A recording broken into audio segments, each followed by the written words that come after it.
Hi loves, this is regarding paano kumita sa pagle-live sa Popo to na. So this is for extra income.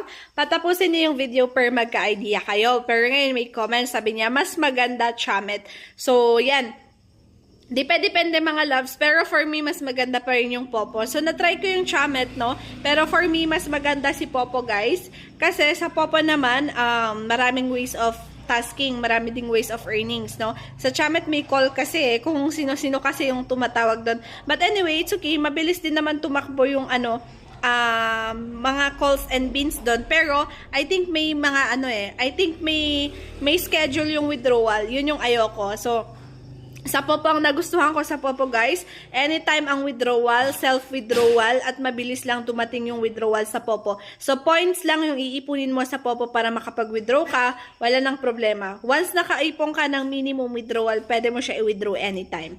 So, now,